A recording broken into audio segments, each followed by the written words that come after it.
Hi everyone, welcome back to Be Rich. It's me Vinod and this is my last video from Singapore.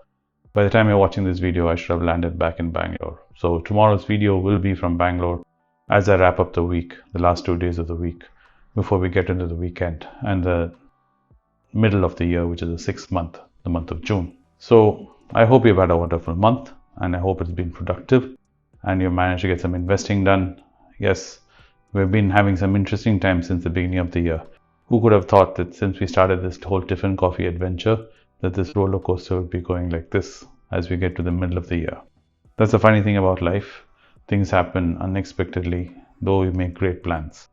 Or as Lenin said, life happens when you're busy making plans. So as this life happens, there are always opportunities to be found. And one of them, like yesterday I spoke about Disney as an opportunity that you may find. Probably get back to you about what you've said on that video tomorrow when I'm back in Bangalore and I've had a chance to record another video and then give you my feedback on your comments.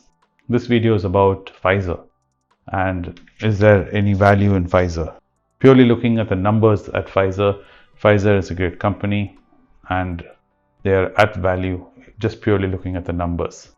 But they have been facing a lot of what they call tumultuous times or headwind, as they say, currently, considering what they've been going through in their weight loss drugs. They've been trying to fight Novo Nordisk and Lilly, and they tried to be coming out of their own weight loss drug, which turned to be a bit of a dud.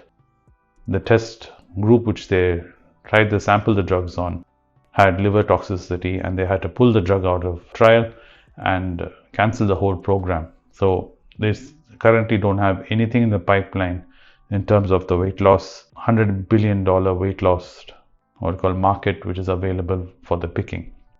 So Pfizer has gone back to the drawing board while they're thinking about that. While their focus on oncology, which is cancer-related drugs, is doing well, and that has still been their main cash cow, and that's where most of the revenue is coming from. Of course, they've been working on COVID vaccines, and the latest strain of COVID vaccines, which the FDA has said they need vaccines for. Pfizer's trying to improve their pipeline and get these vaccines out as soon as possible in the US especially. So that way, what they've been focusing on and what they've been doing well, they continue to do very well, which is their cancer drugs, their heart drugs, and COVID. But this weight loss phenomenon which is happening worldwide, the $100 billion market, they don't seem to be having anything in the pipeline, and that is a bit of a concern. So as I read out these numbers, keep in mind where they are and what do you think the future of Pfizer is. The company that bought is the famous blue pill, and for my generation, way back when we were young, it was all about Pfizer and their blue pill. I'm sure a lot of you know what I'm talking about. So what are the current numbers? Quarter one, if you look at the revenues, down 8%. EPS is up by 12% at $0.92. And the gap income, the GAAP income in the US, which is the strict form of accounting way to calculate a company's true income, where everything is taken into consideration, that is down 5%. While the key products they've been working on, like I said, the COVID vaccine, those sales are up 62%. The heart drugs are up 33%, while their antiviral drugs for COVID have plummeted down by 75%. The company has been going through a cost management cycle right now. So the cost savings, they've managed to save around $4.5 billion, which they're completely reinvesting into R&D is what they've said. And that is much needed for them. Free cash flow is down 9.5% from 2023. So if you see 2024 comparing to 2023, the free cash flow is down by 9.5%. Debt to equity is at 69, which is okay because their interest coverage is at 7 times. But I would say their red flags is they've got a very high dividend payout, which is unsustainable, which is at 124.35. And they have a declining free cash flow, which is also a major issue. The declining cash flow and this dividend which they're paying out being unsustainable does put a question mark on the whole thing. And of course, like I said, their old drugs which they're famous for, which they've been making a lot of money, those patents are all expiring. So what do they have in their pipeline is the question. And we'll have to keep an eye on that. And that will be purely based on that pipeline, we'll be able to say what is the future of Pfizer in terms of short-term and long-term value. But if you look at the current price, PE ratio stands at 16.89, the PEG is at 1.6, and price to book is at 1.47. So if you look at purely in terms of numbers, they are at value where they're currently being traded at $23 a share, and the discounted cash flow puts it at 23, being at fair price, and relative is at 32. So intrinsic value is at 28. So there's a bit of a gap over there for people who are finding this. It is undervalued almost by 15%. So this failure of weight loss drugs and the slowdown in their business and cash flow declining, what do you think? Do you think Pfizer is a good bet, or are they going to struggle?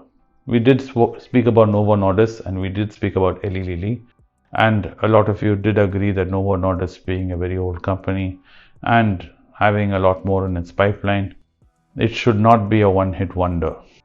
A lot of people have written articles about it, even came in FT, where Novo Nordisk has been called a one-hit wonder, especially with their weight loss, where they initially hammered the market and captured the entire imagination of the planet with their launch of their weight loss drug, and it created a huge stream of revenue for them. A lot of people felt they missed the opportunity of capitalizing on that and really making sure there's no way anybody can catch up with them and everybody will be far behind them.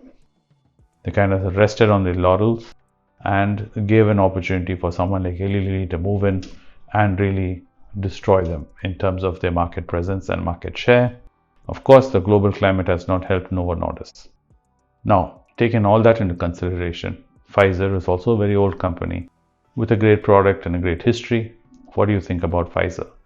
Do you see Pfizer having to struggle in this current environment where pharma is facing threats from all sectors and all areas, where not only Pfizer is facing competition from its peers who are creating great products and giving them a run for the money, and Pfizer doesn't seem to have anything in their pipeline, or from Trump with his tariff wars doing that? Do you think Pfizer will be able to weather that storm? And of course, what he's trying to do with America's most favored nation status, where he's trying to renegotiate drug prices with pharmaceutical companies through for Medicare and Medicaid, and will that also create a dent in their revenue, because a lot of the COVID and hard drugs might fall into that bracket. So I wanted to hear your opinion. Would you invest in Pfizer, or would you give Pfizer a miss, or you're worried about the whole sector as a whole and you're not trying to touch anything in the sector right now, or are you playing defensively? So let me know your thoughts and feedback. A lot of you have been asking me to talk about some American tech companies, Qualcomm and I think AMD. I'll try and do some research on that and maybe come out a video on those tech companies next week. There are another few more companies which I have in my pipeline right now, which I think are at value, which I'll try and first finish out before I dive into those. But if there's any company specifically you want me to talk about, do put it in the comments. I do read them. I will try and cover those companies too in coming future videos. But like I said, wherever you find value after you have done your research, do stay in investing in trademark Tiffin coffee range, and don't get overzealous in these markets and drop in too much money too fast. Like Trump's yo-yo with the tariff which is going on now he announced that he's going to slap 50% tariff on EU. Then a day later he said, no, I'm going to give an extension for 90 days. This seems to be a similar play he did with China, but the damage you're doing to the economy is huge, because people cannot see how to plan and forecast costing and supply chain issues. So all this is having huge roll-on effect to the American economy, and you can see Fed sitting tight, really not moving till they get further clarity on where inflation really goes towards. And that's why you saw even gold, which kind of cooled off and cooled from its really aggressive high, but now it's rallying again and going up. And if you see the US dollar index, there also, where it went back to stable 100 and 100 above, has been pulled down again to 98 levels. So this kind of constant seesawing which he's doing in the tariffs does have a profound effect on the economy and on companies and their earnings. So keep all that in mind before you decide to invest. Because if something is looking undervalued today, but taking all this climate into consideration, may be overvalued within just a matter of a quarter or two because of the way the earnings are going. No one can really see where it's going and how far the damage of this tariff war is going to be. So be cautious in investing. That's why I'm saying invest in small amounts and be consistent in investing rather than trying to take huge positions in this market. Thanks for watching Be Rich. I hope you found this video informative and entertaining as always. And I'll see you tomorrow from Bangalore with another one. Good night.